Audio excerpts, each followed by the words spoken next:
Now. This is Lee Lightning Lee CRB, and you're watching Boxing Domination. It's Mohim for Boxing Domination, here with my favourite boxer, Anthony Yigit, for his upcoming fight against Siar Ozgul here at Repton Boxing Club for the press conference. How are you, champ? Well, feels good. I'm great. It's good to be back in London. I was living here for 1.5 years, and then I moved back to Sweden. Been training in Spain. Now I'm back. I'm gonna fight in your call. That's a dream come true. It's gonna be amazing. I'm very happy, very thrilled. Yeah. So talk me, how's your eye going?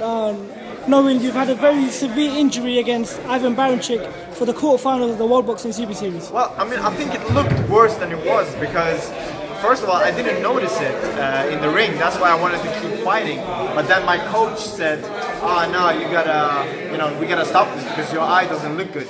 But actually, after the fight, 3 days after, the swelling went down. So it wasn't anything serious. Nothing was damaged or anything like that. Yeah. So that was quite alright, actually. The last time I actually saw you was after you won the title against Lenny Dawes. Since then, you've obviously had a fight with Joe Hughes at Leicester Arena. You've had a fight with Sandor Martin, I believe, in Spain. No, in Stockholm. In Scotland. In Stockholm, Sweden. Yeah, and then after that, you went off to fight Ivan Baranchyk. Yes. And then you had one more fight with... Two more fights. Yes. And now you're 24 for 1 with 9 knockouts. Tell me, how's training been like, and how's the training camp going into this fight? And well, first of all, since my fight with Ivan Baranchyk, I realized that I had to do some things differently. I had to develop my boxing because I was at the top, but I didn't have what it took to break through. You know what I mean? And I just felt like I needed to find something to be able to do that. And it's been a year now since then. I've had two tune-up fights against pretty good opposition, and it feels like I've developed a lot. Hopefully I'm going to be able to show that on Friday. Yeah, and obviously Siar Ozgul is another Turkish fighter as well. I know you're originated in Turkey and Sweden, and you've obviously lived in London for about a year, I guess.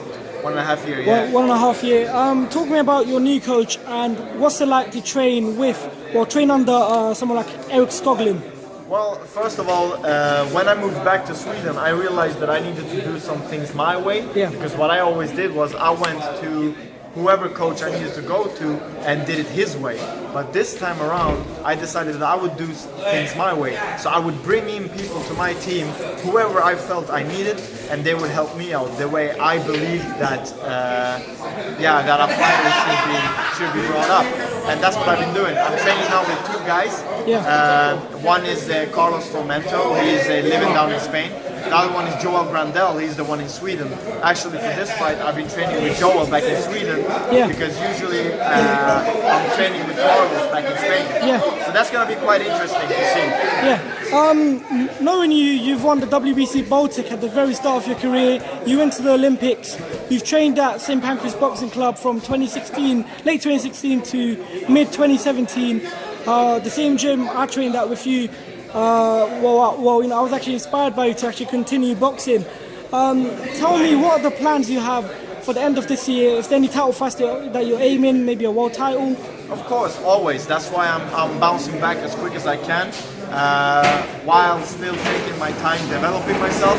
I already have 2 fights since my loss against Ivan Baranchyk, and I feel I'm getting back into it. I feel like it's been a year now almost. I'm a more complete fighter, and I think maybe now is the time for me to go for the big titles. Now that I'm seeing you wear glasses, is that since the Ivan Baranchyk fight? Because I remember seeing you in the Joe Hughes fight as well. There's always been an issue with the eye. Well, not really with the eye in particular, but the swelling. It's swelling, but I think I just need to not get punched in it. Yeah. Because against Sandor Martin it was this eye, but against Ivan Baranchyk it was this eye. So maybe it's not the eyes, it's just that my defense is not good enough. So I need to have a better defense. Yeah, and obviously you've got a very good fight ahead. In the press conference there was O'Hara Davis there as well. I've actually asked O'Hara Davis behind the camera before if he would ever be interested in a fight with you, and he said he would be absolutely buzzing to fight you. So is that a fight that interests you for maybe next year or later on this year? Look, all fights interest me. And O'Hara, obviously, I think he's matured a little bit, like in ways of how he speaks. I respect him a lot now in the way he conducts himself. You know, for me, it's not personal. I like O'Hara, I like Josh Taylor, I like Baranchik. For me, it's just going into the ring and making sure that we give the crowd what they want and just showcase our skills. And you know, Styles makes fights. I think O'Hara and me would make a great fight. Me and Josh Taylor would make a great fight, and I would even fight Baranchik again. You know, because that was a great fight. And I have no animosity against anyone. You know, and we're just here. We're doing this sport together, and we need to be supportive with each other and respect each other. You know, and respect each other in the ring, but also beat each other up. Yeah, and I know you've obviously had a few coaches over the years. You've had CJ Hussein 2 years ago at St Pancras Boxing Club. Before that, you've had another coach as well. You've obviously fought the likes of DeMarcus Corley, former world champion. You made him quit in 3 rounds. You fought your former domestic rival Casper Bruhn, who made his comeback and chose to retire back again. So talk me about training with your new coach. Well, it's all about me trying to find my place, you know, trying to find which coach can bring the best out of me. And I never felt like I found that. But like I said, it was because I was doing it the way they were doing it. Now I chose my team, and I can kind of build it the way I believe that a fighter should be built. So I'm quite happy with the setup I have now. And I know you've also been very good friends with Michaela Lauren, who's obviously very last loss was to Cecilia Bacchus. No, she fought in Canada since. Her last loss was to... no, she lost now in Canada. Oh, she lost? Yeah, for a world title. Okay, so, I don't know. Sorry that was nice. It's like a month ago or something. It was like under the radar. She got paid for it. But it was a good fight. Yeah, so what's training with the likes of Michaela Lauren?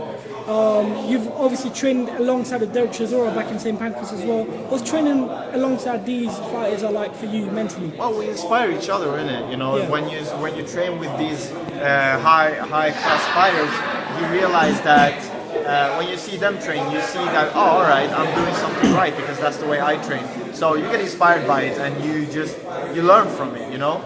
And I'm quite. Yeah, that's the best way to put it. We inspire each other. Yeah, and I know I haven't seen you for about the last 2 years. The last time I saw you was in, I think it was April 2017, when I saw you outside the Kenishtown West Station. We took a picture. So tell me, what's life been like since you've moved to Sweden? Better. I got a new girlfriend, and you know, I'm very happy. She's a model. Sorry? She's a model. No, she's not, and I'm happy she's not. She could have been, but I'm very happy with her. She's very clever, very smart girl. You know, we share the same sense of humor and everything, and that's one of the main things I noticed helped me in boxing is that when I'm happy, I'm also a better fighter. So I'm just I'm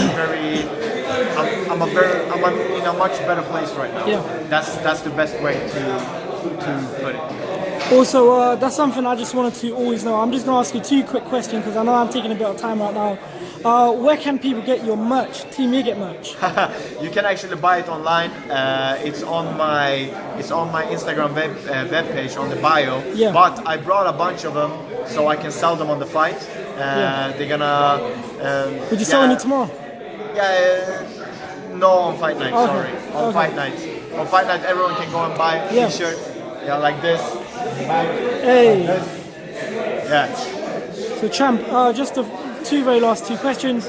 Tell me what's the mentality been like, knowing you've lost to Ivan Baranchik, but in most people's eyes, you've actually won it because you wanted to continue. I actually had you winning the fight, but obviously it came to a TKO stoppage. What's the mentality been like going into this fight? Well, I mean, one judge had it draw. I think I was. I think I was down on points, but I was bringing myself back because I knew he was going to tire out. You know, it is what it is. It's a world title fight. I lost. It doesn't really matter for me. Just gotta learn from it. So I'm not aiming to have like the perfect record or something like that. I want to fight the best guys, and that's basically my mentality. What were your thoughts on the Josh Taylor versus Ivan Baranchik? Excellent fight. Josh Taylor was excellent. He executed his game plan perfectly, and yeah, it was very good. I was very impressed. Also, there's Taylor versus Prograis in a fight which I believe Taylor actually beats him more comfortably than people actually think. How do you see that fight going? Yeah, I'm the same. I think Taylor will beat Prograis more comfortably than he beat Barrenchuk. Yeah, and just a very last question. There's a Swedish teammate of yours, stablemate called Otto Wallin. Otto Wallin is in a negotiations to possibly fight Agit Kabayel for the full-on extension European heavyweight title.